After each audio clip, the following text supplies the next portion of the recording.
Selamat siang Tribuners, Anda sedang menyaksikan live update Tribunnews bersama saya Firda Ananda.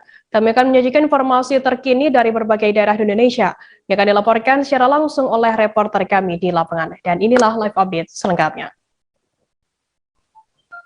Kita ke berita pertama, Saudara. Menteri Sosial Tri Risma hari ini meninjau lokasi longsor di Gorong Tanah Taban, Nagari Pasilaweh, Kecamatan Lubuk Galung, Kabupaten Padang Pariaman, Provinsi Sumatera Barat pada Sabtu 2 Oktober 2021. Kedatangan Mensos Risma kali ini guna menyalurkan bantuan dan santunan berupa uang sebanyak 105 juta rupiah kepada ahli waris korban longsor. Informasi lebih lengkapnya akan disampaikan oleh rekan jurnalis kami dari Tribun Padang, ada Wahyu Bahar yang saat ini sudah tersambung bersama kami. Halo Wahyu. Halo Firda. Wahyu, bisa Anda jelaskan Risma ini ke lokasi mana saja di Padang Pariaman saat meninjau lokasi longsor itu? Baik, Tribuners, Firda, Menteri Sosial Republik Indonesia, Risma, mengunjungi Kabupaten Padang Pariaman pada 2 Oktober 2021 ke dua titik lokasi bencana. Yang pertama di lokasi longsor di Pasialaweh, Kecamatan Lubuk Alung, Kabupaten Padang Pariaman. Yang kedua di Ulakan Tapakis di Komplek Makam Syekh Burhanuddin, melihat dan memberikan santunan untuk korban ataupun ahli waris korban yang tertimpa musibah pohon tumbang. Begitu, Firda. Wahyu, bantuan apa saja yang disalurkan oleh Mensos Tri Risma hari ini ke para korban longsor ini? Baik, untuk korban longsor dan korban pohon tumbang ya, diberikan santunan berupa uang. Yang pertama berupa uang untuk ahli waris korban yang meninggal sebanyak 7 orang di Pasialaweh, diberikan uang santunan sebanyak 105 juta. Dan untuk ahli waris korban yang meninggal tertimpa pohon tumbang di Komplek Makam Syekh Burhanuddin juga diberikan santunan uang sebanyak 15 juta, serta untuk korban yang luka berat diberikan santunan uang Rp 5 juta. Kemudian selain uang juga diberikan bantuan berupa logistik seperti pakaian, makanan, dan lain-lain sebagainya. Itu, Firda. Wahyu, selain bantuan logistik dan juga uang santunan begitu untuk para korban longsor ini, apa saja bantuan lain yang diberikan oleh Mensos Risma? Baik, Mensos juga menemui seorang korban, ahli waris korban yang terkena longsor, dan berjanji untuk memberikan sebuah pekerjaan di lingkungan Kementerian Sosial Republik Indonesia. Risma sudah menitipkan ahli waris korban yang bernama Kesayangan Dulu untuk bekerja di kementerian tersebut. Itu janji dari Mensos Risma. Kemudian Wahyu, selain itu apa bentuk lainnya simpati dari Mensos sendiri terhadap ahli waris para korban ini? Baik, kepada ahli waris korban, Menteri Risma langsung bercakap, berkomunikasi dengan Kesayangan Dulu, salah seorang anak korban yang masih hidup tentunya, dan Mensos tampak memotivasi anak tersebut untuk melanjutkan kehidupannya, memberikan semangat, memberikan arahan ke depannya agar ahli waris tersebut tidak patah semangat. Kemudian Menteri Risma juga meminta pihak terkait untuk memberikan trauma healing, bantuan artinya trauma healing untuk Kesayangan Dulu agar tentunya dapat memulihkan kondisi traumatik yang dialami ahli waris korban. Begitu, Firda. Baik, terima kasih rekan jurnalis dari Tribun Padang Wahyu Bahar atas laporannya. Selamat bertugas kembali. Kita beralih ke informasi selanjutnya, Saudara. Ratusan warga di Kabupaten Takelar, Sulawesi Selatan mengalami keracunan massal. Kejadian tersebut terjadi tepatnya di Dusun Pangkajene, Desa Pakaba, Kecamatan Galesong Utara pada Sabtu 2 Oktober kemarin. Satu orang bernama Syahrir Ramadan, 8 tahun, dikabarkan meninggal dunia. Camat Galesong Utara Takelar, Amran Torada menjelaskan salah satu warga menggelar takziah malam ketiga dan pada malam Jumat kemarin di rumah Daeng Mile. Informasi lebih lengkapnya akan disampaikan oleh rekan jurnalis kami dari Tribun Timur. Ada Said Zulfadli yang saat ini sudah tersambung bersama kami. Halo Said. Halo Firda. Ya, Said, bisa Anda jelaskan berapa orang yang mengalami keracunan dan berapa orang yang saat ini sudah dirawat di rumah sakit? Sedikit informasi, sebelumnya ada sekitar 200 orang yang mengalami keracunan. Satu orang meninggal dunia bernama Sarir yang masih berusia 8 tahun. Mereka mengalami keracunan pasca memakan nasi kotak yang pada saat takziah di salah satu rumah warga di Dusun Pangkajene, Desa Pakaba, Kecamatan Galesong Utara, Kabupaten Tagalar, Sulawesi Selatan. Sedangkan rumah alamat korban di Dusun Bontolandra, Desa Bontolandra, Kecamatan Galesong Utara, yang tak jauh juga dari lokasi takziah tersebut. Dari pasca kejadian itu ada sekitar puluhan, hingga malam kemarin ada 45 orang yang masih menjalani perawatan medis di 2 tempat, yakni Rumah Sakit Ibu dan Anak Zainab, Kabupaten Takalar, dan satu di Puskesmas Aengtoa, Kabupaten Takalar. Apa saja yang dialami oleh para korban ini? Gejala-gejalanya apa saja? Muntahkah atau juga mual atau seperti apa informasinya? Gejalanya hampir semuanya mirip, yaitu ada yang muntah, mengalami buang air besar. Untuk korban yang meninggal sendiri itu dia pasca kejadian dia mengalami demam, muntah, dan kurang enak badan. Setelah itu dia dilarikan ke dokter dan dibawa ke rumah sakit Labuan Baji, Makassar, dan dinyatakan meninggal dunia kemarin. Said, apakah saat ini juga sudah diproses begitu terkait hal ini oleh pihak kepolisian atau seperti apa informasi lengkapnya? Sejauh ini dari semalam hingga dini hari tadi, Polres Goa menurut Kapolres Takalar,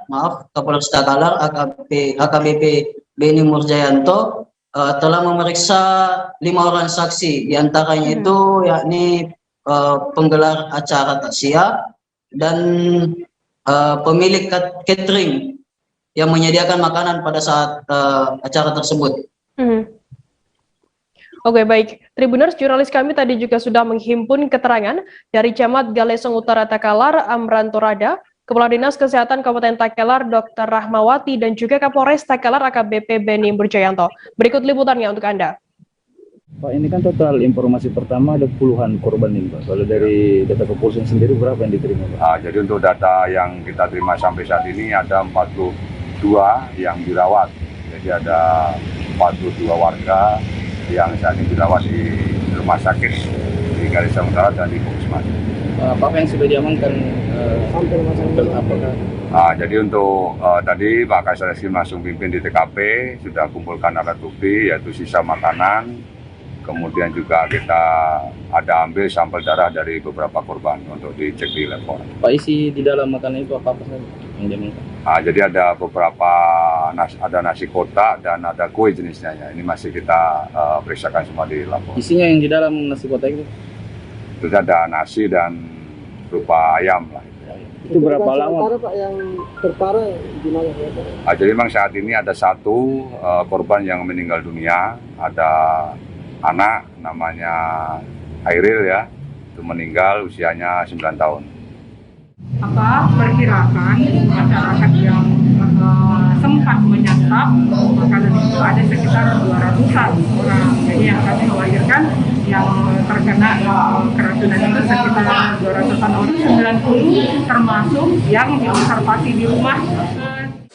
Warga yang mengikuti takziah itu mengambil masing-masing nasi kotak. 1 hari kemudian muncul gejala muntah, berak dan sebagainya. Dan sampai sekarang kurang lebih sekitar 200 orang akan dievakuasi ke rumah sakit dan 1 orang telah meninggal dunia. Kita beralih ke informasi selanjutnya, Saudara. Sehari jelang kunjungan Presiden Joko Widodo di Sorong, Papua Barat, sejumlah ruas Jalan Jenderal Sudirman atau Jalan Baru, Kelurahan Kelagligi, Distrik Manoi, Kota Sorong, Papua Barat, serempak disulap menjadi mulus kembali. Seorang pengemudi angkot Sorong, Yongki Kopong 49 tahun mengatakan, ruas jalan baru sudah rusak bertahun-tahun. Hanya saja tiba-tiba para pekerja baru memperbaikinya pada Sabtu 2 Oktober kemarin. Untuk mengetahui informasi lebih lengkapnya sudah bergabung bersama kami wartawan dari Tribun Papua Barat, ada Safwan Ashari Raharusun yang akan memberikan informasi lengkapnya untuk Anda Tribuners. Halo Safwan. Halo Firda. Safwan, bisa Anda jelaskan sejak kapan jalan baru Sorong ini sudah rusak begitu? Ya, Firda dan juga Tribuners dimanapun Anda berada, hari ini dapat saya kabarkan dari Kota Sorong bahwa kondisi jalan baru atau Jalan Jenderal Sudirman di Kota Sorong, distrik Manoi, sudah rusak sejak 2 tahun belakangan ini.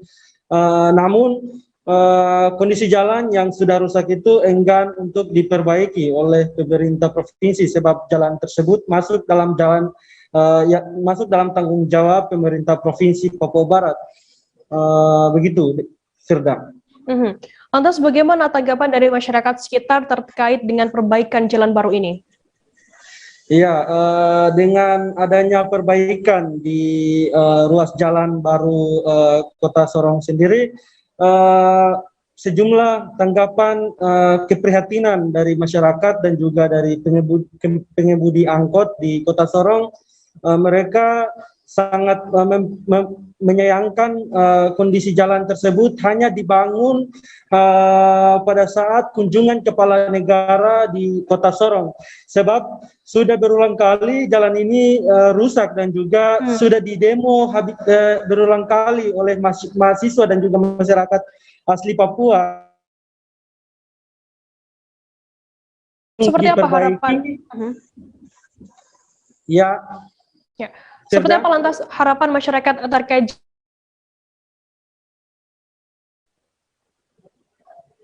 Harapan masyarakat, pemerintah dalam hal ini pemerintah provinsi jangan hanya pada saat memperbaiki jalan itu pada saat kunjungan kepala negara ke Kota Sorong. Namun ketika ada jalan yang rusak langsung diperbaiki, bukan tunggu kunjungan kepala negara di Kota Sorong baru mulai diperbaiki, begitu, Firda. Baik, terima kasih rekan jurnalis dari Tribun Papua Barat Safwan Ashari Raharusun atas laporannya. Selamat bertugas kembali. Tribuners, kita akan jeda sejenak. Kami masih akan menyajikan informasi menarik untuk Anda selesai ini. Tetap di Live Update. Oke, apa kabar Bang Aris di sini untuk strateginya? Ya, kalau saya sendiri di Jumik 37 ini yang semalam baru mulai, saya udah pasti. Sebenarnya aku nggak ngerasa itu penangkapan atau penggerebegan atau apapun itu, karena gitu posisinya aku kriteria. Jadi kita mengenal disebut dengan stroke yang tidak berdarah dengan stroke yang berdarah. Stroke yang tidak berdarah itu biasanya ditandai dengan adanya penyumbatan. Kalau itu penyumbatan di sini mungkin pikirnya tidak ke situ kali ya, tapi kalau di Korea atau di Kamboja itu ada beberapa paper yang saya itu mas ya dulunya tukang koran. Oh gitu ya, tukang koran ya, saya baca itu tuh kan pernah baca kan ya. Jadi kalau saya jadi pangdam itu udah bersyukur banget si anak ini dijadikan sebagai tersangka begitu ya. Kalau ini kita bicara yang di luar kasus Situbondo ya, dengan nama hujan shower, di mana terdapat batas jelas antara daerah hujan dan tidak hujan yang biasanya terjadi pada fase awal mature stage atau tahap berbahaya itu Kang. Jadi mulai artinya terjadinya berlembekan. Nah itu untuk penetrasi akan sulit gitu ya. Dok, saya ini menurut saya memang tidak mudah, bukan urusan tanah diambil. Kalau misalnya Amerika Serikat sekarang, Rasulullah mengatakan dalam sebuah hadis bahwa berpuasa di 6 hari Syawal itu. Oke, apa kabar Bang Aris di sini untuk strateginya? Ya, kalau saya sendiri di Jumik 37 ini yang semalam baru mulai, saya udah pasti. Sebenarnya aku nggak ngerasa itu penangkapan atau penggerebegan atau apapun itu, karena gitu posisinya kriteria. Jadi kita mengenal disebut dengan stroke yang tidak berdarah dengan stroke yang berdarah. Stroke yang tidak berdarah itu biasanya ditandai dengan adanya penyumbatan. Kalau itu penyumbatan di sini mungkin pikirnya tidak ke situ kali ya, tapi kalau di Korea atau di Kamboja itu ada beberapa paper yang saya itu mas, ya dulunya tukang koran. Oh gitu ya. Tukang koran. Ya saya baca itu Pak. Tuh kan pernah baca kan? Ya. Jadi kalau saya jadi tanggal itu udah bersyukur banget. Si anak ini dijadikan sebagai tersangka begitu. Ya kalau ini kita bicara yang di luar kasus Sebongombo ya. Dengan nama hujan shower, di mana terdapat batas jelas antara daerah hujan dan tidak hujan yang biasanya terjadi pada fase awal mature stage atau tahap berbahaya dewasa. itu Kang. Jadi mulai artinya terjadinya perlembekan. Nah itu untuk penetrasi akan sulit begitu ya. Dok, saya ini menurut saya memang tidak mudah, bukan urusan tanah diambil. Kalau misalnya Amerika Serikat sekarang, Rasulullah mengatakan dalam sebuah hadis bahwa berpuasa di 6 hari Syawal itu. Oke, apa kabar Bang Arif di sini untuk strateginya? Kalau saya sendiri di Terima kasih Anda masih bersama kami di Live Update. Kita beralih ke informasi selanjutnya, Saudara. Rumah warga Desa Lamtamot, Kecamatan Lembah Selawah, Aceh Besar terbakar pada Sabtu 2 Oktober 2021. Akibatnya, satu rumah, 3 mobil hangus di Laut Jago Merah. Kepala Badan Penanggulangan Bencana Daerah Aceh Besar, Farhan Ape didampingi personel Pusdalop Maswani mengatakan rumah milik Fitrah Ramadan tersebut terbakar dan rusak berat. Selain itu, juga 3 unit kendaraan roda 4 milik PT Asri Komasindo atau AK rusak berat, 15 drum solar terbakar, dan 1 mesin genset rusak berat. Informasi lebih lengkapnya akan disampaikan oleh rekan jurnalis kami dari Serambi News Indonesia, ada Asnawi Lui yang saat ini sudah tersambung bersama kami. Halo Asnawi.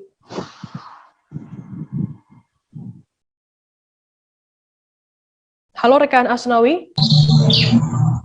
Ya, halo. Ya. Asnawi, bisa Anda jelaskan apakah lokasi kebakaran ini jauh dari permukiman penduduk sehingga api dengan cepat menjalar? Ya, baik, kita kebakaran yang terjadi pada Sabtu 2 Oktober 2021 yang menyebabkan 1 rumah dan 3 unit mobil menyebabkan hangus begitu cepat. Hal ini disebabkan oleh rumah yang satu ini dengan rumah yang lainnya begitu jauh beda, yang jaraknya sekitar 15 km. Karena rumah ini berada persisnya di tengah hutan, hanya satu-satunya rumah yang dijadikan sebagai tempat untuk menampung para pekerja jalan tol Sigli Banda Aceh. Apakah saat ini sudah diketahui begitu penyebab kebakaran yang terjadi apa? Ya, penyebab kebakaran ini adalah akibat konslet dari mesin genset yang pada saat itu sedang mengisi bahan bakar solar untuk dimasukkan ke dalam drum plastik. Nah, tiba-tiba muncul percikan api sehingga menyebabkan 15 drum solar itu pecah, sehingga dengan begitu cepat solar langsung berserakan di halaman sehingga menjilat bangunan melalui dinding jendela dan pintu. Mas Dawi, berapa lama petugas damkar memadamkan api yang melalap rumah ini? Petugas pemadam kebakaran untuk menuju lokasi saja mereka sekitar 1 jam kemudian, karena begitu lambat mereka mendapat info dari Cibeda. Sedangkan jarak mereka dengan pos pemadam Sare sekitar 15 kilo. Lantas butuh berapa lama api bisa dijinakan oleh petugas damkar? Api sekitar 1 jam kemudian berhasil dipadamkan. Namun 3 unit mobil ini tidak dapat diselamatkan karena api dengan begitu besar, karena menyangkut dengan BBM solar ya, yang begitu cepat sehingga rumah yang dihuni 15 pekerja tol ini tidak ada barang benda yang berharga satupun yang berhasil diselamatkan dari amukan api. Mas Nawi, perkiraan kerugian akibat kebakaran ini apakah saat ini sudah bisa ditaksir begitu? Untuk sementara ini kita dapat taksir kerugian mencapai miliaran rupiah, karena harta benda milik pekerja tol tidak ada satupun yang berhasil diselamatkan, hanya saja sepeda motor milik penjaga sekaligus yang bekerja untuk memberi makan pekerja tol itu yang cuma bisa diselamatkan, lainnya tidak dapat tegak. Sehingga rumah dengan 5 kamar habis semua, termasuk plafon-plafon, jendela belakang. Begitu juga 3 unit mobil dari perusahaan Firda. Baik, terima kasih rekan jurnalis dari Tsunami News Indonesia, Asnawi Lui atas laporannya. Selamat bertugas kembali. Kita beralih ke informasi selanjutnya, Saudara. Dituduh mencuri handphone dan dompet, remaja 14 tahun berinisial R diduga dianiaya oleh oknum polisi. R merupakan warga dusun Muara Bakau, Desa Bakauheni, Kecamatan Bakauheni, Kabupaten Lampung Selatan. Ibu korban bernama Nur Hayati mengaku tidak terima atas tindakan penganiayaan yang dilakukan kepada anaknya. Informasi lebih lengkapnya akan disampaikan oleh rekan jurnalis kami dari Tribun Lampung. Ada Dominius Desmantri yang saat ini sudah tersambung bersama kami. Halo Domi. Halo Firda. Domi, bisa Anda jelaskan seperti apa kronologi kasus pencurian yang pelakunya ini dituduhkan kepada remaja berusia 14 tahun di Kabupaten Lampung Selatan? Baik, awalnya korban sedang mengunduh kelapa bersama kakak korban di dusun Taman di Desa Legundi, Kecamatan Ketapang. Lalu oknum pelaku yang diduga polisi ini membawa rekannya dan membawa korban ke dalam mobil dan membawanya berkeliling sambil menanyakan apakah si korban mencuri HP di rumahnya. Karena saat itu di rumahnya oknum polisi tersebut sedang ada proses pembangunan rumah seperti itu. Lalu HP milik tukang di rumahnya hilang dan dompetnya. Lalu oknum polisi itu menduga korbanlah yang mencuri HP dan dompet milik tukangnya tersebut. Lalu korban dijemput bersama rekannya, dibawa putar-putar dan sempat mengalami penganiayaan menurut korban gitu. Dan korban menceritakan peristiwa itu kepada kakak korban dan juga orang tua korban. Lalu orang tua korban lantas tidak terima karena anaknya mengalami penganiayaan dan juga ada semacam pemaksaan untuk korban mengaku sebagai pelaku pencurian HP dan dompet tersebut begitu. Domi, apa yang dialami oleh remaja tersebut, kemudian bagaimana reaksi remaja tersebut dan juga keluarganya? Nah, baik kan Firda. Kemarin kami sempat melihat korban begitu. Korban masih mengalami trauma begitu juga dengan keluarga korban. Ibu korban terlihat tidak terima karena anaknya mengalami penganiayaan dan juga orang tua korban lebih ke tidak terima karena anaknya dituduh mencuri HP dan dompet yang sejatinya kata anaknya dia tidak mencuri begitu, dan juga karena dia mengalami semacam pemaksaan untuk mengakui tindakan yang tidak dia lakukan begitu. Kemudian Domi, bagaimana tanggapan dari pihak kepolisian sendiri dengan adanya kejadian ini?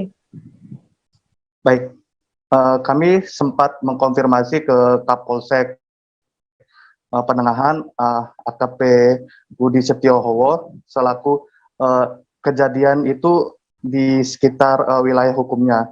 Beliau juga mengkonfirmasi memang betul ada korban yang mengalami penganiayaan di daerahnya.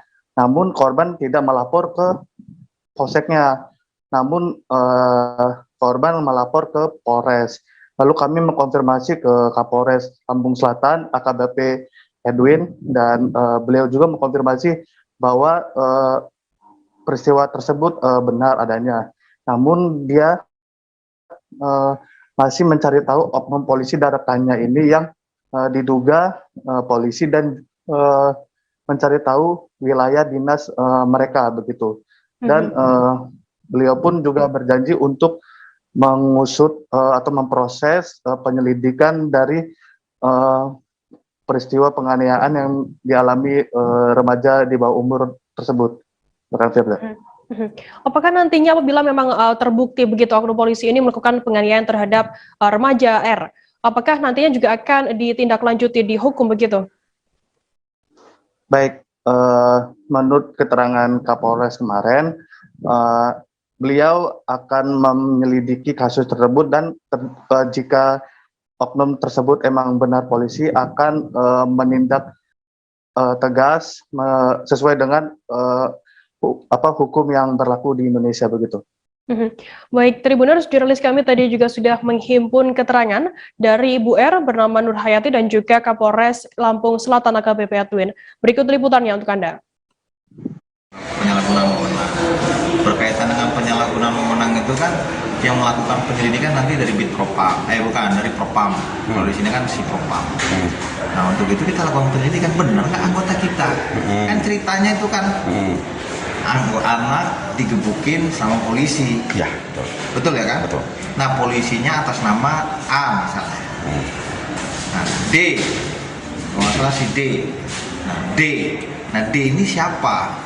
Apakah polisi Lampung Selatan? Anggota atau polisi dari daerah mana gitu ya? Nah, gitu. Yang pasti tetap kita proses dong. Proses ya untuk ini dan ya? Ya pasti. Cukup sementara. Pulangnya jam berapa? Sampai rumah jam berapa? Pulangnya jam berapa ya dia? Sama mamasnya kan? Bukan dianterin sama dia orang, bukan? Oh, dianterin lagi TKP di tempat mundu itu ya? Di tempat tetehnya udah dibawa muter-muter itu kata dia tuh dianterin lagi ke sana. Berarti anak ibu cerita abangnya ibu atau ke abang waktu kejadian itu, setelah kejadian itu? Setelah kejadian itu ya langsung mungkin ya masnya ini nggak terima kali kalau dipaksa ngaku, kalau nggak dia nggak ngambil, dia muter-muter di jalan sambil ditanya-tanya gitu. Sambil ditabok-tabok tadi itu, tabok, dicekek ya? Mabok mungkin ya cuma sekali katanya. Tabok, dicekek, diborgol ya? Ada bawa senjata ini kan? Ada bawa senjata. Bawa senjata panjang itu katanya. Kata anak. Seorang gelandangan pengemis secara tiba-tiba memukuli pemilik usaha toko besi di Kompleks Pertokoan Jalan Sutomo Pematang Siantar pada Sabtu 2 Oktober pagi. Aksi ini pun terekam kamera CCTV rumah toko tersebut. Setelah menghabisi nyawa Stephen Theodore, 32 tahun dengan tongkat yang terbuat dari besi, gelandangan tersebut melarikan diri sebelum akhirnya ditangkap oleh unit Jatan Satreskrim Polres Pematang Siantar. Untuk mengetahui informasi lebih lengkapnya akan disampaikan oleh rekan jurnalis kami dari Tribun Medan, ada Alija yang saat ini sudah tersambung bersama kami. Halo Alija.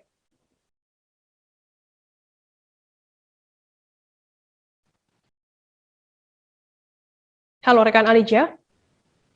Ya, halo Frida. Ya, Alija, bisa Anda ceritakan bagaimana kronologi kejadian tersebut bisa terjadi? Ya, perlu saya sampaikan kasus peristiwa penganiayaan yang mengakibatkan seseorang meninggal dunia itu terjadi di belakang dari rumah toko besi CV Samajaya. Saat itu anak dari pemilik usaha tersebut, Stephen Theodore, pulang dari beli sarapan, kemudian datang laki-laki berperawakan lusuh yang dikenal selama ini sebagai gelandangan pengemis, datang dari belakang dan secara membabi buta menghajar dari Stephen Theodore. Jadi tak hanya dalam aksi pemukulan tersebut, Stephen Theodore yang jatuh kemudian tetap juga dipukul oleh pelaku. Seperti itu, Firda. Alija, mungkin bisa Anda ceritakan apakah memang korban dan pelaku ini memiliki hubungan atau seperti apa? Nah, dari motif yang kita terima saat press conference Kapolres Pematang Siantar, AKBP Boy Sultan Bidang Siregar, antara pelaku dengan korban itu, di mana pelaku sendiri sempat tidur di belakang rumah korban. Jadi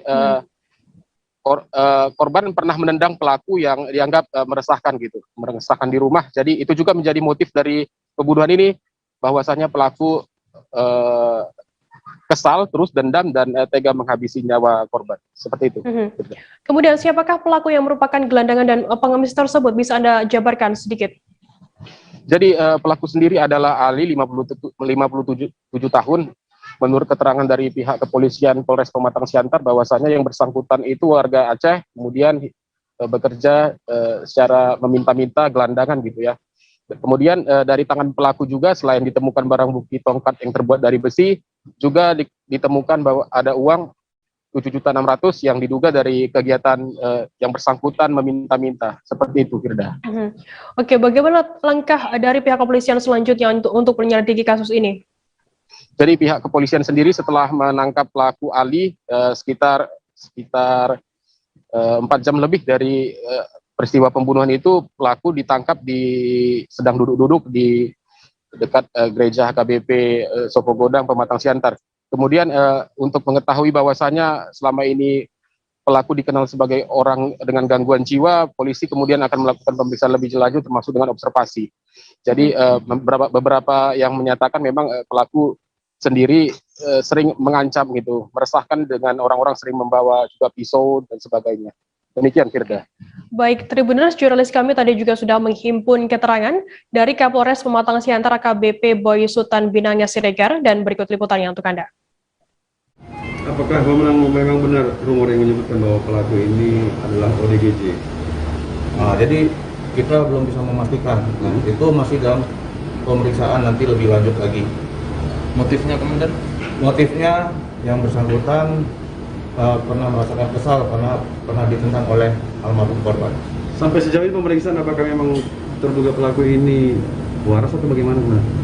Nah, itu masih dalam tahap penyidikan. Nanti kita akan sampaikan kemudian. Berarti mereka saling kenal, Komandannya? Ya, kenal. TKP diamankan tadi? TKP pengamanan tadi di KBP Sopogodang, yang di Jalan Sutomo ya. Soal uang ini, Komandan, apakah ini dari ada kaitannya, Komandan? Belum tahu. Kita ini mungkin hasil dari kerjaannya ya. Tidak ada unsur perampokan gitu, Komandan? Belum ada hasil. Sedikit profilnya pelaku, Komandan. Pelaku adalah orang yang sering kerjaannya ngocok-ngocok dan yang tetap rumahnya beliau dari orang Aceh, berusia dengan 50 tahun. Yang dikenakan, Komandan? Pasal yang dikenakan adalah 338. Ancaman hukumannya? Ancaman hukuman 15 tahun. Tribuners, selanjutnya jeda kami akan kembali dengan informasi menarik lainnya, tetap di Live Update. Oke, apa kabar Bang Arif di sini untuk strateginya? Kalau saya sendiri di Jumip 37 ini yang semalam baru mulai, saya udah sebenarnya aku nggak ngerasa. Stroke yang tidak berdarah itu biasanya ditandai dengan adanya penyumbatan. Kalau itu penyumbatan di sini mungkin pikirnya tidak ke situ kali ya, tapi kalau di Korea atau di Kamboja itu ada beberapa paper yang saya itu Mas, ya dulunya tukang koran. Oh gitu ya, tukang koran. Ya saya baca itu Pak. Tuh kan pernah baca kan? Ya. Jadi kalau saya jadi tanggal itu udah bersyukur banget. Si anak ini dijadikan sebagai tersangka begitu. Ya kalau ini kita bicara yang di luar kasus Sebongondo ya. Dengan nama hujan shower, di mana terdapat batas jelas antara daerah hujan dan tidak hujan yang biasanya terjadi pada fase awal mature stage atau tahap berbahaya itu Kang. Jadi mulai artinya terjadinya perlembekan. Nah itu untuk penetrasi akan sulit gitu ya. Dok, saya ini menurut saya memang tidak mudah, bukan urusan tanah diambil. Kalau misalnya Amerika Serikat sekarang, Rasulullah mengatakan dalam sebuah hadis bahwa berpuasa di 6 hari Syawal. Terima kasih Anda masih bersama kami di Live Update. Kita beralih ke informasi selanjutnya, Saudara. Kementerian Pariwisata dan Ekonomi Kreatif Kemenparekraf mengunjungi Desa Cikolelet, Kecamatan Cinangka, Kabupaten Serang pada Sabtu 2 Oktober 2021. Kunjungan Menparekraf ke Desa Cikolelet tersebut diterima langsung oleh Bupati Serang, Ratu Tatu Hasanah, pegiat wisata Cikolelet beserta Forkopimda Kabupaten Serang. Untuk mengetahui informasi lebih lengkapnya akan disampaikan oleh rekan jurnalis kami dari Tribun Banten, ada Desi Purnamasari yang saat ini sudah tersambung bersama kami. Halo Desi. Halo rekan Firda. Desi, bisa Anda jelaskan dalam rangka apa Sandiaga Uno ini mengunjungi wisata Cikolelet? Ya, baik. Terima kasih, Firda. Sebelumnya, Kementerian Pariwisata dan Ekonomi Kreatif ini mengunjungi Desa Cikolelet, Kecamatan Cinangka, Kabupaten Serang, pada hari Sabtu kemarin.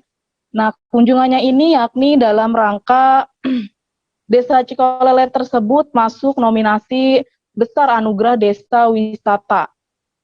atau ADWI. Nah, dalam kunjungannya tersebut, Kemenfar langsung disambut oleh Bupati Serang, yakni Ratu Tatu Hasanah, beserta penggiat wisata Desa Cikolelet.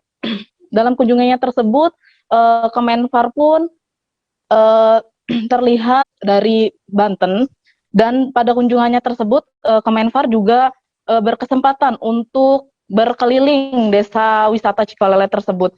Dan pada saat berkeliling, Kemenfar memilih untuk berjalan kaki. Dia pun berkeliling tersebut, ia mengunjungi yang pertama yang dikunjungi yakni tempat produksi kopi. Setelah ia mengunjungi produksi kopi, langsung mengunjungi kembali produk-produk yang ada di Desa Cikolelet seperti emping dan juga produk-produk lainnya yang dikelola oleh masyarakat sekitar. Begitu, Firda. Desi, mungkin bisa Anda jelaskan apa yang menjadi keunggulan dari wisata Cikolelet ini sehingga bisa dikunjungi oleh Menparekraf? Iya, dalam kunjungannya tersebut, Kemenfar menuturkan bahwa yang menjadi unggulan dari Desa Cikolelet tersebut yakni ada 2 produk, yaitu produk emping dan juga jamur.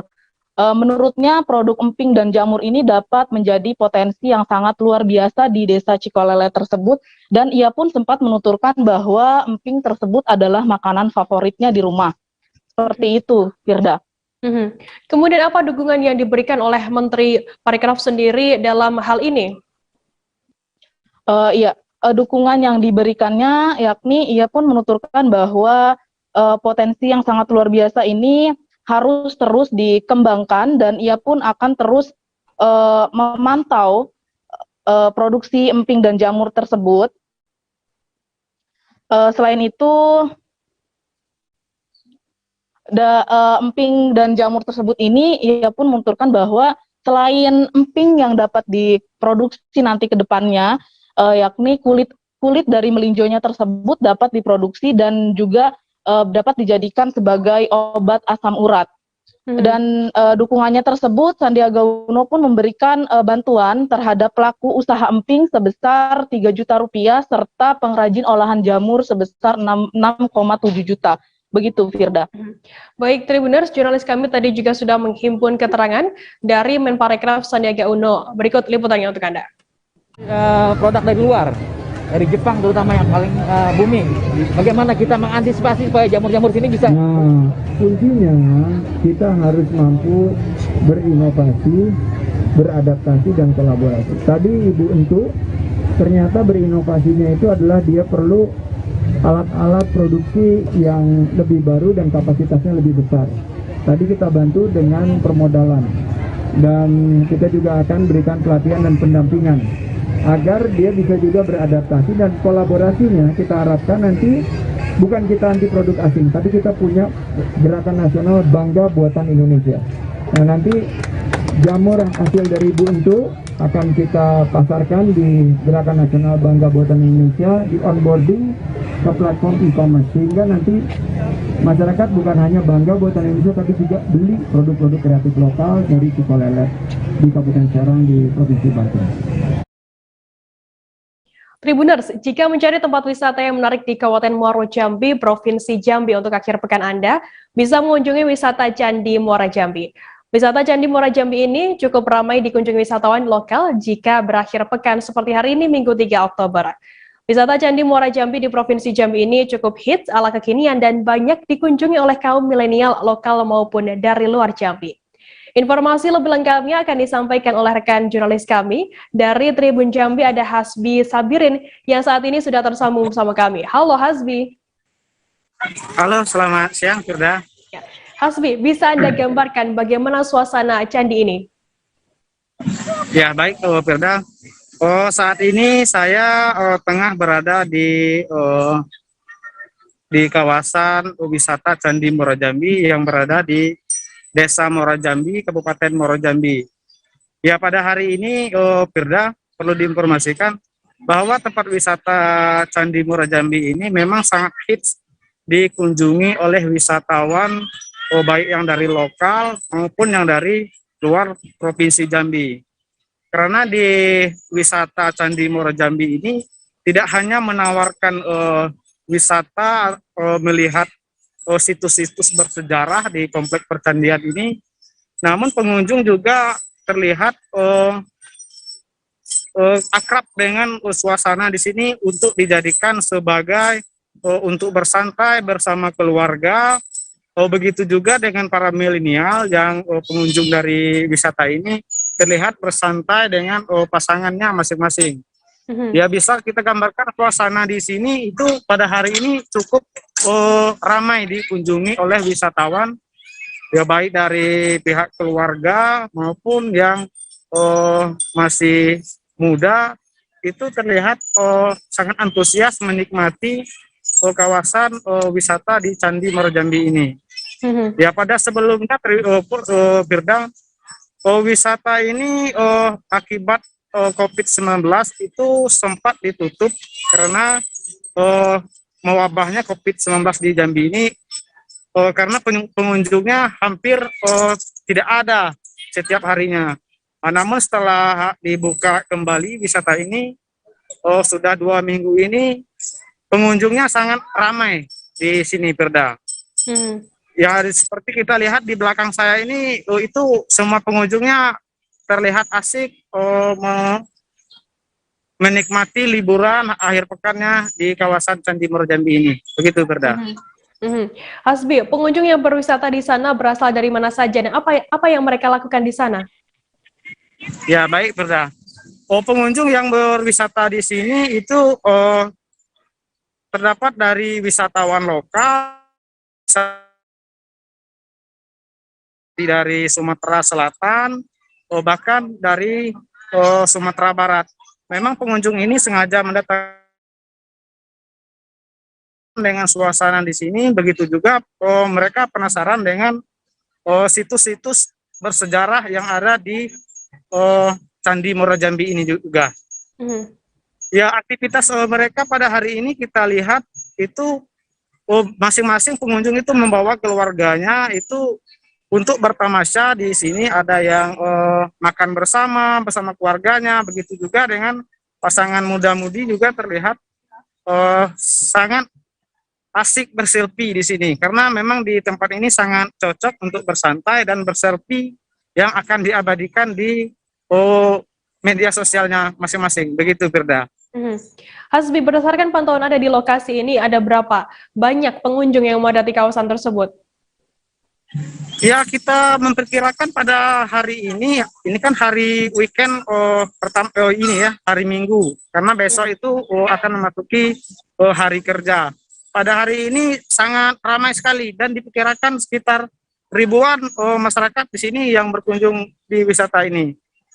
Karena di wisatawan ini, Firda, itu lokasinya sangat luas karena tidak terpantau oleh kita di mana saja wisatawan ini melakukan tempat bersantai.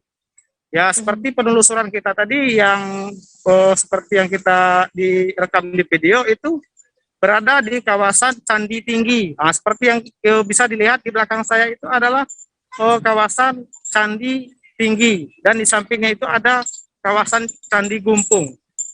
Dan masih banyak lagi di kawasan percandian ini situs-situs yang belum kita lihat di sini karena luasnya itu sangat luas, Firda. Bisa memakan waktu yang cukup ini. Makanya pengunjung di sini kita lihat mereka asik menggunakan sepeda dan naik bentor untuk menjelajahi kawasan wisata Candi Muarajambi ini. Begitu, Firda. Hasbi, mungkin bisa ada informasikan terkait tarif untuk masuk ke wisata Candi Muarajambi ini?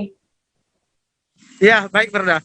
Kalau untuk tarif untuk wisata ke Candi Muarajambi ini itu sangat hemat di kantong, Firda, karena satu tiket itu satu orang masuk 3.000. Satu tiket 3.000. Ditambah lagi 2.000 untuk parkir kendaraan bermotor. Beda lagi dengan untuk kendaraan mobil itu 5.000. Masyarakat di sini juga bisa menikmati fasilitas liburannya di komplek ini, bisa menyewa sepeda. Sepeda itu bervariasi harganya, ada dari 10.000 hingga 15.000. Jadi dengan harga 10.000 pengunjung bisa menggunakan sepeda itu sepuasnya berkeliling di komplek Percandian Muarajambi ini. Begitu, Firda. Oke, baik. Terima kasih rekan jurnalis dari Tribun Jambi, Hasbi Sabirin atas laporannya. Selamat bertugas kembali. Tribuners, selesai jeda kami akan kembali dengan informasi menarik lainnya tetap di Live Update. Oke, apa kabar Bang Ariski di sini untuk strateginya? Kalau saya sendiri di Jumik 37 ini yang semalam baru mulai, saya udah Sebenarnya aku nggak ngerasain penangkapan atau penggerebegan atau apapun itu. Karena gini loh, posisinya aku kriteria. Jadi kita mengenal disebut dengan stroke yang tidak berdarah dengan stroke yang berdarah. Stroke yang tidak berdarah itu biasanya ditandai dengan adanya penyumbatan. Kalau itu terjadi di sini mungkin pikirnya tidak ke situ kali ya, tapi kalau di Korea atau di Kamboja itu ada beberapa paper yang saya itu mas, ya dulunya tukang koran. Oh gitu ya, tukang koran. Ya saya baca itu pak. Tuh kan pernah baca kan? Ya. Jadi kalau saya jadi tangga itu udah bersyukur banget. Si anak ini dijadikan sebagai tersangka begitu. Ya kalau ini kita bicara yang di luar kasus Sebongombo ya. Dengan nama hujan shower, di mana terdapat batas jelas antara daerah hujan dan tidak hujan yang biasanya terjadi pada fase awal mature stage atau tahap berbahaya dewasa. itu Kang. Jadi mulai artinya terjadinya perlembekan. Nah itu untuk penetrasi akan sulit gitu ya. Dok, saya ini menurut saya memang tidak mudah, bukan urusan tanah diambil. Kalau misalnya Amerika Serikat sekarang, Rasulullah mengatakan dalam sebuah hadis bahwa berpuasa di 6 hari Syawal itu. Oke, apa kabar Bang Ariski di sini untuk strateginya? Kalau saya sendiri di Jumik 37 ini yang semalam baru mulai, saya udah Sebenarnya aku nggak ngerasain penangkapan atau penggerebegan atau apapun itu. Karena gini loh, posisinya aku kriteria. Jadi kita mengenal disebut dengan stroke yang tidak berdarah dengan stroke yang berdarah. Stroke yang tidak berdarah itu biasanya ditandai dengan adanya penyumbatan. Kalau itu terjadi di sini mungkin pikirnya tidak ke situ kali ya, tapi kalau di Korea atau di Kamboja itu ada beberapa paper yang saya itu mas, ya dulunya tukang koran. Oh gitu ya, tukang koran. Ya saya baca itu pak. Tuh kan pernah baca kan? Ya. Jadi kalau saya jadi tangga itu udah bersyukur banget. Si anak ini dijadikan sebagai tersangka begitu. Ya kalau ini kita bicara yang di luar kasus Sebongombo ya. Dengan nama hujan shower, di mana terdapat batas jelas antara daerah hujan dan tidak hujan yang biasanya terjadi pada fase awal mature stage atau tahap berbahaya dewasa. itu Kang. Jadi mulai artinya terjadinya perlembekan. Nah itu untuk penetrasi akan sulit gitu ya. Dok, saya ini menurut saya memang tidak mudah, bukan urusan tanah diambil. Kalau misalnya Amerika Serikat sekarang, Rasulullah mengatakan dalam sebuah hadis bahwa berpuasa di 6 hari Syawal itu. Oke, apa kabar Bang Ariski di sini untuk strateginya? Kalau saya sendiri di Jumik 37 ini yang semalam baru mulai, saya udah Sebenarnya aku nggak ngerasain penangkapan atau penggerebegan atau apapun itu. Karena gini loh, posisinya aku kriteria. Jadi kita mengenal disebut dengan stroke yang tidak berdarah dengan stroke yang berdarah. Stroke yang tidak berdarah itu biasanya ditandai dengan adanya penyumbatan. Kalau itu terjadi di sini mungkin pikirnya tidak ke situ kali ya, tapi kalau di Korea atau di Kamboja itu ada beberapa paper yang saya itu mas, ya dulunya tukang koran. Oh gitu ya, tukang koran. Ya saya baca itu pak. Tuh kan pernah baca kan? Ya. Jadi kalau saya jadi tangga itu udah bersyukur banget. Si anak ini dijadikan sebagai tersangka begitu. Ya kalau ini kita bicara yang di luar kasus Sebongombo ya. Terima kasih Anda masih bersama kami di Live Update. Kita beralih ke informasi selanjutnya, Saudara. Insiden remaja tenggelam yang belum lama ini kembali terjadi. Sebelumnya kejadian tersebut terjadi di kawasan danau bekas kolam pancing Surabakti. Namun kini seorang remaja laki-laki berusia sekitar 11 tahun tenggelam saat membantu pamannya yang sedang menjaring ikan.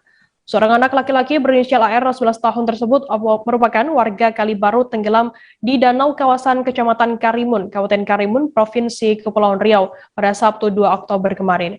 Untuk mengetahui informasi lebih lengkapnya sudah bergabung bersama kami, wartawan dari Tribun Batam, ada Yeni Hartati yang akan memberikan informasi lengkapnya untuk Anda Tribuners. Halo Yeni. Halo Firda. Ini bisa Anda jelaskan bagaimana kronologi anak 11 tahun tersebut bisa tenggelam? Baik, itu bermula pada Sabtu 2 Oktober 2021 tepat pukul 17.00 WIB ya, di mana AR ini yang masih berusia 11 tahun itu membantu pamannya yang sedang menjaring ikan. Nah, kemudian dia ini bertugas di atas ya, dia menjaga ember. Namun pamannya yang tadi itu yang turun berenang itu mendengar teriakan, kemudian si paman yang bernama Firdaus 34 tahun ini mengarah ke AR. Di situ sempat Firdaus memberikan pertolongan, namun karena dari tengah kolam ke pinggir itu juga jauh jaraknya, sehingga Firdaus melepaskan, tidak sanggup lagi karena dia juga hampir tenggelam. Nah, setelah itu Firdaus menepi, kemudian sempat si AR itu dalam kondisi yang lemas.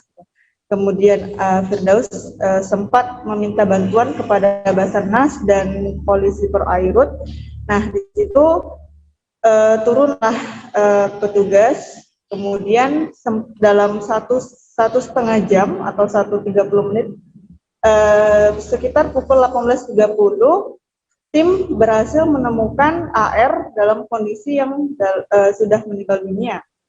Dan seperti itu. Kemudian langsung dibawa ke RSUD Muhammad Sani, kemudian dilakukan evakuasi. Seperti itu. Ini apakah insiden serupa begitu anak tenggelam di dalam danau begitu sudah pernah terjadi sebelumnya? Untuk insiden tenggelamnya di Danau Kali Biru ini sendiri sebenarnya sudah berulang kali. Namun untuk remaja ini baru ya, bisa dikatakan juga untuk hal serupa di danau lainnya juga sering terjadi sebenarnya seperti itu. Seperti kejadian pada beberapa waktu lalu ya, Firda, ada itu danau perbatasan menghubungkan antara danau air tawar dan air laut itu, kemudian ada juga di danau bekas kolam pancing. Baik, terima kasih rekan jurnalis dari Tribun Batam, Yeni Hartati atas laporannya. Selamat bertugas kembali. Kita beralih ke informasi selanjutnya, Saudara. Penerapan sekolah tatap muka yang sementara berlangsung di Kota Manado tidak hanya dinikmati oleh anak-anak normal, tetapi juga dilakukan oleh anak-anak penderita kanker.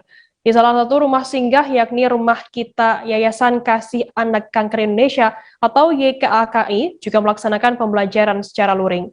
Ketua YKAKI Sulut Dr. Mailan mengatakan bahwa pihak yayasan pun telah menyediakan berbagai kebutuhan pendidikan anak-anak sesuai jenjang kelas di sekolah mereka sebelumnya. Informasi lebih lengkapnya akan disampaikan oleh rekan jurnalis kami dari Tribun Manado, ada Andreas Ruo yang saat ini sudah tersambung bersama kami. Halo Andreas.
Kita beralih ke informasi selanjutnya, Saudara. sebuah mobil Honda Brio yang terjun ke kolong jembatan di tol Tangerang Merak diduga karena pengemudi kehilangan kendali.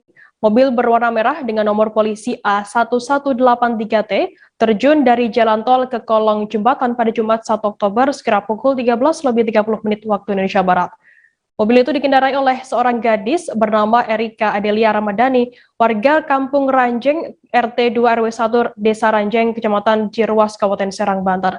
Informasi lebih lengkapnya akan disampaikan oleh rekan jurnalis kami dari Tribun Banten, ada Ahmad Tajudin yang saat ini sudah tersambung bersama kami. Halo Tajudin.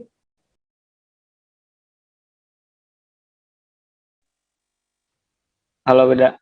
Ya, Tajudin bisa dijelaskan bagaimana kronologi peristiwa tersebut terjadi? Baik Firda, peristiwa kecelakaan yang dialami seorang mahasiswa asal Kabupaten Serang itu terjadi pada Jumat tanggal 1 Oktober 2021, di mana saat itu mobil yang dikendarai oleh Erika bersama dengan Cici mengalami kecelakaan di sekitar tol Tangerang Merak kilometer 75, di mana diduga bahwa karena kecepatan tinggi dan lepas kendali sehingga mobil yang dikendarai tersebut jatuh ke kolong jembatan. Akibat dari insiden ini ada 2 korban, diantaranya Erika dan Cici, di mana satu bernama Cici meninggal dunia akibat dari kecelakaan itu. Sementara Erika sendiri langsung dibawa ke rumah sakit karena dia mengalami luka-luka berat yang harus segera ditangani oleh tenaga medis. Tajudin, mungkin bisa Anda jelaskan dalam peristiwa ini ada 2 korban begitu, yang satu meninggal dunia dan yang satu lagi mengalami luka berat. Seperti apa kondisi korban yang selamat ini? Baik Firda, untuk informasi yang diterima sendiri bahwa Erika ini mengalami beberapa luka berat terjadi di beberapa titik. Ada mengalami luka tulang, beberapa tulang yang berada di badan sebelah kanan Erika mengalami patah tulang di beberapa titik, sehingga saat ini beliau sedang menjalani pengobatan di ahli tulang. Kemudian bagaimana respon dari orang tua Cici sendiri ketika mengetahui anaknya ini mengalami kecelakaan hingga meninggal dunia? Baik, kalau untuk informasi mengenai korban yang meninggal atas nama Cici, dari Tribun Banten.com sendiri sudah mendatangi rumah korban, di mana orang tua Cici sendiri mengaku shock ketika mendengar bahwa anaknya meninggal dunia, di mana saat itu posisi Cici sedang menginap di salah satu kerabatnya dan tidak mengetahui bahwa saat itu Cici ikut bersama dengan Erika ke arah Cilegon. Dan ketika mengetahui kejadian itu, keluarga sempat shock dan langsung mengunjungi tempat kejadian dan memeriksa apakah memang kejadian itu benar atau enggak, dan ketika mengetahui anaknya meninggal, mereka sangat sedih gitu. Baik, terima kasih rekan jurnalis dari Tribun Banten, Ahmad Tajudin atas laporannya. Selamat bertugas kembali. Kita beralih ke informasi selanjutnya, Saudara. Pemprov Lampung melalui Disperindak menggelar International Coffee Day atau ICD 2021 di lapangan Gatam Saburai. Puluhan stand kopi dan keripik pendamping minuman kopi berjajar rapi di sekitaran panggung utama ICD pada Sabtu 2 Oktober kemarin. Gubernur Provinsi Lampung Arinal Junaidi menghadiri ICD didampingi sang istri yang juga Ketua PKK Lampung Riana Sari. Untuk informasi lebih lengkapnya akan disampaikan oleh rekan jurnalis kami dari Tribun Lampung, ada Bayu Saputra yang saat ini sudah tersambung bersama kami. Halo Bayu.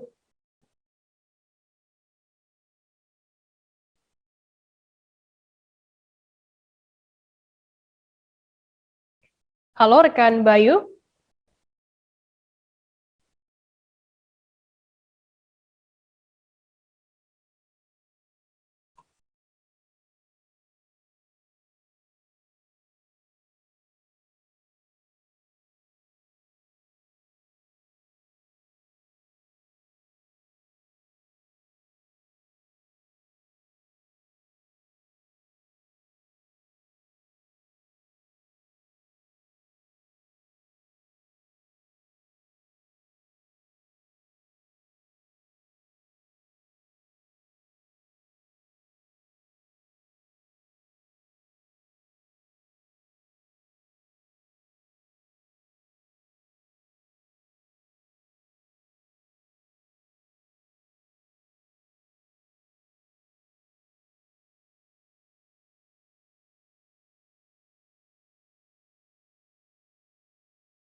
Oh, bisa Anda jelaskan bagaimana suasana acara International Coffee Day di Lampung, khususnya acara yang dihadiri oleh Gubernur dan para bupati? Oke, terima kasih. Saya akan melakukan 2021 ini cukup menyita perhatian. Bahwasannya pada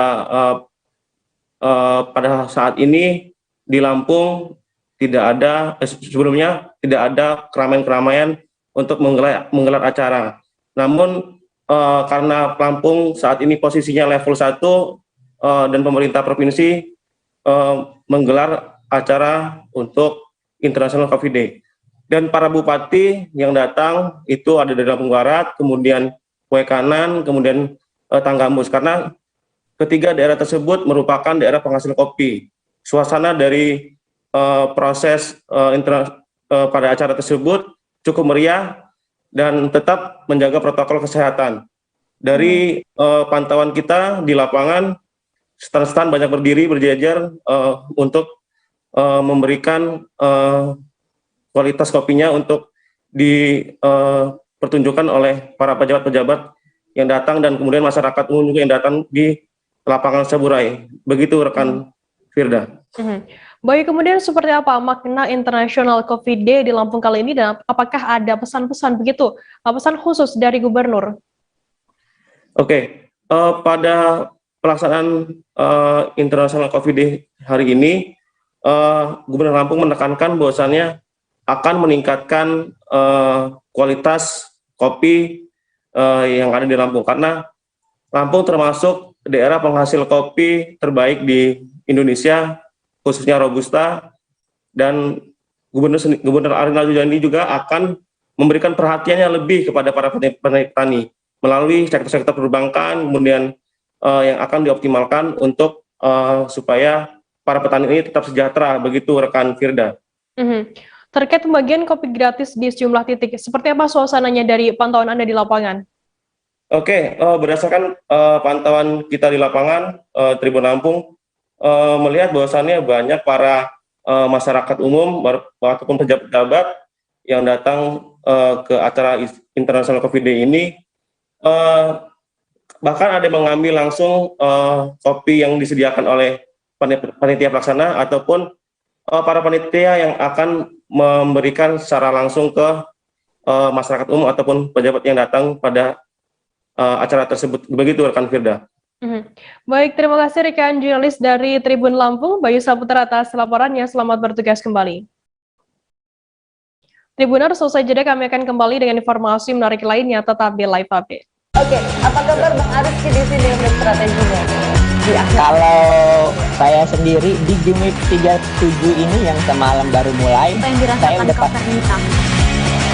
sebenarnya aku nggak ngerasain penangkapan atau penggerbegan atau apapun itu, karena gitu posisinya aku kriteria. Jadi kita mengenal disebut dengan stroke yang tidak berdarah dengan stroke yang berdarah. Stroke yang tidak berdarah itu biasanya ditandai dengan adanya penyumbatan. Kalau itu terjadi di sini mungkin pikirnya tidak ke situ kali ya, tapi kalau di Korea atau di Kamboja itu ada beberapa paper yang saya itu mas, ya dulunya tukang koran. Oh gitu ya, tukang koran. Ya saya baca ya Pak. Tuh kan pernah baca kan? Ya. Jadi kalau saya jadi tangga itu udah bersyukur banget. Si anak ini dijadikan sebagai tersangka begitu. Ya kalau ini kita bicara yang di luar kasus Sebongombo ya. Dengan nama hujan shower, di mana terdapat batas jelas antara daerah hujan dan tidak hujan yang biasanya terjadi pada fase awal mature stage atau tahap berbahaya itu Kang. Jadi mulai artinya terjadinya perlembekan. Nah itu untuk penetrasi akan sulit gitu ya. Dok, saya ini menurut saya memang tidak mudah, bukan urusan tanah diambil. Kalau misalnya Amerika Serikat sekarang, Rasulullah mengatakan dalam sebuah hadis bahwa berpuasa di 6 hari Syawal itu. Oke, apa kabar Bang Ariski di sini untuk strateginya? Kalau saya sendiri di Jumik 37 ini yang semalam baru mulai, saya udah sebenarnya aku nggak ngerasain penangkapan atau penggerbegan atau apapun itu, karena gitu posisinya aku kriteria. Jadi kita mengenal disebut dengan stroke yang tidak berdarah dengan stroke yang berdarah. Stroke yang tidak berdarah itu biasanya ditandai dengan adanya penyumbatan. Kalau itu terjadi di sini mungkin pikirnya tidak ke situ kali ya, tapi kalau di Korea atau di Kamboja itu ada beberapa paper yang saya itu mas, ya dulunya tukang koran. Oh gitu ya, tukang koran. Ya saya baca itu pak. Tuh kan pernah baca kan? Ya. Jadi kalau saya jadi tangga itu udah bersyukur banget. Si anak ini dijadikan sebagai tersangka begitu. Ya kalau ini kita bicara yang di luar kasus Sebongombol ya. Dengan nama hujan shower, di mana terdapat batas jelas antara daerah hujan dan tidak hujan yang biasanya terjadi pada fase awal mature stage atau tahap Berbahaya dewasa. itu Kang. Jadi mulai artinya terjadinya perlembekan. Nah itu untuk penetrasi akan sulit gitu ya. Dok saya ini menurut saya memang tidak mudah, bukan urusan tanah diambil. Kalau misalnya Amerika Serikat sekarang, Rasulullah mengatakan dalam sebuah hadis bahwa berpuasa di 6 hari Syawal itu. Oke, apa kabar Bang Ariski di sini untuk strateginya? Kalau saya sendiri di Jumit 37 ini yang semalam baru mulai, saya udah pasti. Sebenarnya aku nggak ngerasa itu penangkapan atau penggerebekan atau apapun itu, karena gini loh, posisinya aku kriteria. Jadi kita mengenal disebut dengan stroke yang tidak berdarah dengan stroke yang berdarah. Stroke yang tidak berdarah itu biasanya ditandai dengan adanya penyumbatan. Kalau itu terjadi di sini mungkin pikirnya tidak ke situ kali ya, tapi kalau di Korea atau di Kamboja itu ada beberapa paper yang saya itu mas, ya dulunya tukang koran. Oh gitu ya, tukang koran. Ya saya baca itu pak. Tuh kan pernah baca kan? Ya. Jadi kalau saya jadi tangga itu udah bersyukur banget. Si anak ini dijadikan sebagai tersangka begitu. Ya kalau Terima kasih Anda masih bersama kami di live update. Kita beralih ke informasi selanjutnya, saudara. Penerapan sekolah tatap muka yang sementara berlangsung di Kota Manado tak hanya dinikmati oleh anak-anak normal, tetapi juga dilakukan oleh anak-anak penderita kanker. Di salah satu rumah singgah, yakni Rumah Kita Yayasan Kasih Anak Indonesia atau YKAKI, juga melaksanakan pembelajaran secara luring. Ketua YKAKI Sulut Dr. Mailan mengatakan bahwa pihak yayasan pun telah menyediakan berbagai kebutuhan pendidikan anak-anak sesuai jenjang kelas di sekolah mereka sebelumnya. Informasi lebih lengkapnya akan disampaikan oleh rekan jurnalis kami dari Tribun Andreas.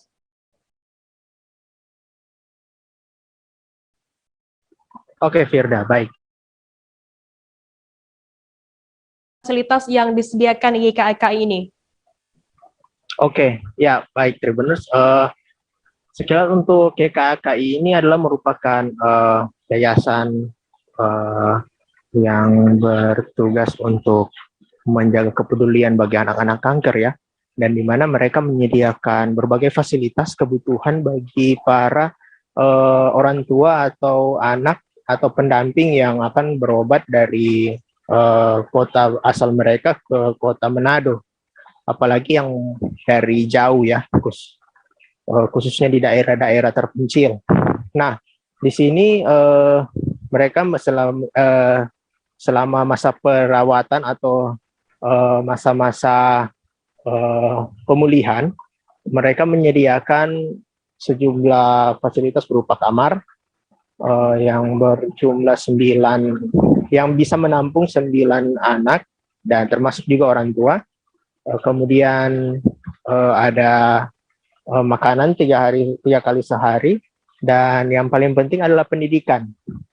Nah, untuk selain itu juga mereka menyediakan uang saku di mana agar bisa melaksanakan aktivitas-aktivitas pemeriksaan di rumah sakit, bisa langsung menggunakan uang saku yang gunanya untuk transportasi, konsumsi, dan lain-lain.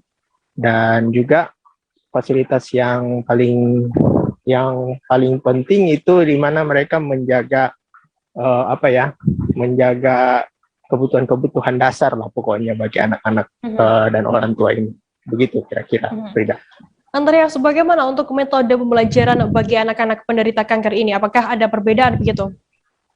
Nah, memang pada dasarnya sama ya. Kalau SD dengan mata pelajarannya yang kurikulum untuk SD, TK dan kalau TK ya untuk TK ya, di mana banyak pengalaman mereka di sekolah-sekolah asal ataupun materi-materi yang sudah diberikan mereka di sekolah sebelumnya juga dilanjutkan dengan penerapan kurikulum yang sama dengan kualitas pendidikan juga yang sama. Nah, di mana mereka diajari oleh seorang guru yang sudah sarjana pendidikan, sudah berkualitas sebagai pendidik, sudah teruji dan sudah mendapatkan sertifikat-sertifikat dalam menangani anak-anak kebutuhan khusus ini. Namun bedanya ya terkait perawatan medisnya saja gitu. Kira-kira bagaimana jika anaknya lagi kambuh atau misalnya lagi terserang penyakit komplikasi atau lain sebagainya, maka untuk jam pelajaran disesuaikan dengan mood anak gitu. Untuk ini seperti apa informasinya, Andreas? Nah, warga atau masyarakat yang ingin menerima informasi-informasi terkait kaki bisa langsung ke websitenya lewat googling saja bisa. Namun kebanyakan mereka mendapatkan informasi dari mulut ke mulut, di mana para orang tua yang bekas menggunakan jasa e-kaki ini, yang pernah menggunakan jasa e-kaki, baik yang sudah sembuh maupun yang tidak,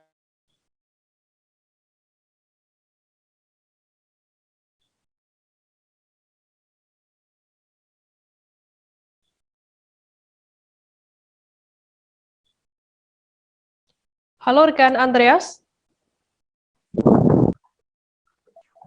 Ya, baik. Terima kasih rekan jurnalis dari Tribun Manado, Andreas Ruho atas laporannya. Selamat bertugas kembali. Baik. Kita beralih ke informasi selanjutnya, Saudara. Setelah menetapkan 2 tersangka, Kejati Sumsel kembali menetapkan Ahmad Najib sebagai tersangka dalam kasus dugaan korupsi dana hibah pembangunan Masjid Raya Sriwijaya, Jumat 1 Oktober malam. Sekira pukul 21:10 waktu Indonesia Barat, Ahmad Najib keluar gedung Kejati Sumsel dengan pengawalan petugas Kejati Sumsel. Ahmad Najib langsung dibawa ke rutan Pakjo Palembang untuk dilakukan penahanan terhadapnya selama 20 hari ke depan. Informasi lebih lengkapnya akan disampaikan oleh rekan jurnalis kami dari seripoku.com, ada Nisha yang saat ini sudah tersambung bersama kami. Halo Nisha. Ya, siap. Selamat siang, Firda. Dari Palembang melaporkan. Nisha, bisa Anda jelaskan sudah berapa nama yang saat ini ditetapkan menjadi tersangka dalam kasus dugaan korupsi dana hibah pembangunan Masjid Raya Sriwijaya? Untuk saat ini, Kejati Sumsel sudah menetapkan 12 nama tersangka dalam kasus dugaan korupsi Masjid Sriwijaya, yang mana 6 diantaranya, ya ini terdakwa Edi Hermanto, Saripudin, Dwi Kridayani, Yudi Arminto, Mukti Sulaiman, dan Ahmad Nasuhi sudah menjalani proses persidangan. Sedangkan untuk 6-nya yang lain, itu masih dalam proses menunggu, Firda. Siapa saja nama yang baru ditetapkan menjadi tersangka dalam kasus ini? Untuk 3 tersangka baru yang baru saja ditetapkan Kejati Sumsel saat ini, yakni Ahmad Najib selaku mantan asisten 1 Kesra Biru Kesra Pemkab Sumsel. Yang kedua, Agustinus Antoni selaku Kepala BPKAD Pemprov Sumsel, sama yang satu lagi itu Loka Sangganegara sebagai tim leader pembangunan Masjid Sriwijaya. Begitu, Bapak. Untuk peran dari ketiga tersangka ini seperti apa informasi lengkapnya, Nisha? Oke. Untuk peran ketiga tersangka ini sendiri memiliki peran yang berbeda-beda saat dikonfirmasi oleh kepada Kasipenkum Kejati Sumsel, Pak Haidirman SHMH mengatakan jika ketiga diduga terlibat dalam penyalahgunaan jabatan, yang mana Ahmad Najib terkait penandatanganan NPHD, yang kedua Agustinus selaku Kabid Anggaran itu menandatangan selaku anggaran, yang ketiga Loka Sangganegara selaku leader tim pembangunan Masjid Sriwijaya, yang mana artinya mereka turut bertanggung jawab atas anggaran dan pembangunan tersebut. Begitu, Firdan. Baik, Tribuners, jurnalis kami tadi juga sudah menghimpun keterangan dari Kasih-Penkum Kejati Sumsel Haidirman, dan berikut liputannya untuk Anda. Telah menetapkan kembali 3 tersangka dan saya ulangi lagi atas nama LS, N, dan kedua adalah atas nama AN, dan yang ketiga adalah atas nama AA. Dan ketiga-tiganya dilakukan penahanan di rutan Panjang selama 20 hari. Oke, terkait kesehatan, pemeriksaan kesehatan tadi apa, Pak? Yang terakhir karena pemeriksaan terhadap AN tadi, pertama tentu protap kesehatan itu terutama menyangkut masalah COVID-19. Artinya dilakukan pemeriksaan dan ternyata negatif dan diperiksa juga proses kesehatan lain. Artinya indikasi itu dia tidak, tapi ternyata yang bersangkutan sehat. Enggak, pasal 3 kan sama dengan yang tadi, Kak, ya? Ya sama, jadi disampaikan pasal 2 dan pasal 3. Oke, Pak, setelah ini akan ada penangkapan tersangka lainnya nggak, Pak? Kita lihat nanti perkembangan penyidikan yang dilakukan penyidik bukan tergantung dengan alat bukti. Hari ini memang 3 itu, Pak, ya? Nah, hari ini yang jelas kita lihat sendiri bahwa ada 3 ditetapkan tersangka. Infonya dipanggil 4 atau 3 hari ini? Memang dipanggil semuanya jadi saksi. Awal dipanggil saksi, ternyata cukup bukti. 4 orang atau 3 orang? Dipanggil ada 4, itu kan 4 orang. Tapi satunya yang bersangkutan terhalang sakit. Sakit. Ya, sakit. Inisialnya, Pak? AR. Ya. Kita beralih ke Sumatera Selatan, Saudara. Secara umum Kabupaten Oku Timur di Provinsi Sumatera Selatan saat ini bebas dari zona merah penularan COVID-19. Berdasarkan data terbaru dari Dinas Kesehatan setempat, pada Sabtu 2 Oktober dari 20 kecamatan yang tersebar di Bumi Sebiduk Sahaluan, tercatat ada 10 kecamatan berada di zona hijau. 9 kecamatan lainnya masuk ke zona kuning. Untuk mengetahui informasi lebih detailnya sudah bergabung bersama kami wartawan dari Tribun Sumsel, ada Edo Pramadi yang akan memberikan informasi lengkapnya untuk Anda Tribuners. Halo Edo. Iya, rekan Firda. Edo, bisa Anda jelaskan berapa penambahan angka positif dalam beberapa hari terakhir sehingga membuat membuat Oku Timur ini turun, ada bebas dari zona merah? Baiklah, secara umum dari 4 hari terakhir hanya menambah angka positif 4 pasien saja. Nah, itu hari Kamis 1 pasien, hari Jumat itu ada 1 angka kasus positif, 2 Oktober 2021 hanya 2 orang. Jadi dalam 4 hari terakhir cuman ada 4 penambahan angka positif baru. Begitu, Firda. Edo, kecamatan apa saja yang saat ini masih berada di zona oranye dan sejak kapan berada di zona oranye? Sebenarnya hanya 1 kecamatan saja yang saat ini berada di zona orange. Sebelumnya dia juga masuk di zona kuning pada hari Jumat tanggal 1 Oktober 2021. Namun pada keesokan harinya, pada hari Sabtu, dia dinyatakan masuk ke zona masyarakat yang sudah divaksin itu berjumlah 90.448 orang, itu sudah divaksin 1. Nah, itu dari total sasaran 494.728 orang masyarakat di Kabupaten Oku Timur. Demikian. Baik, terima kasih rekan jurnalis dari Tribun Sumsel, Edo Pramadi atas laporannya. Selamat bertugas kembali. Kita beralih ke informasi selanjutnya, Saudara. Belum terungkapnya pelaku pembunuhan ibu dan anak di Subang. Tuti Suartini 55 tahun dan Amalia Mustika Ratu 23 tahun menimbulkan ketakutan mendalam bagi keluarga korban Tuti. Seperti yang diungkapkan oleh menantu Tuti alias istri Yoris Yanti Jubaidah Minggu 3 Oktober. Yanti yang merupakan istri dari anak pertama Tuti ini mengaku was-was apabila pelaku tak segera ditangkap. Tak hanya keluarga, bahkan sejumlah pihak pun masih resah dengan pelaku Rajapati alias pembunuhan Tuti dan Amalia. Tetangga sekitar rumah Tuti dan Amalia di Jalan Cagak, Subang, Jawa Barat juga merasa ketakutan apabila pelaku juga ikut meneror mereka. Yanti pun juga kerap kali bertanya-tanya mengapa pelaku tak kunjung ditangkap. Ketakutan bertambah lantaran hanya dirinya dan Yoris yang menjadi satu-satunya anggota keluarga Tuti. Ia juga merasakan tak nyaman saat tidur, bahkan cenderung gelisah karena memikirkan nasibnya. Menurut Yanti, posisinya bersama sang suami saat ini terancam apabila pelaku pembunuhan juga menargetkan mereka menjadi korban selanjutnya. Meski demikian, Yanti tetap berharap pihak kepolisian segera menangkap pelaku pembunuhan yang sudah terjadi sebulan lebih ini. Hal yang sama juga dirasakan Yoris, suami dari Yanti sekaligus anak pertama dari Tuti. Yoris mengaku belum lega karena pelaku belum juga ditangkap dan dihukum. Yang merasakan hal yang janggal di hatinya atas kasus pembunuhan yang menewaskan ibunya, Tuti, dan adiknya Amalia itu. Yoris mengatakan keluarganya berharap tanpa henti agar pelaku segera tertangkap. Ia juga berharap nantinya pelaku harus bertanggung jawab dengan dihukum setimpal.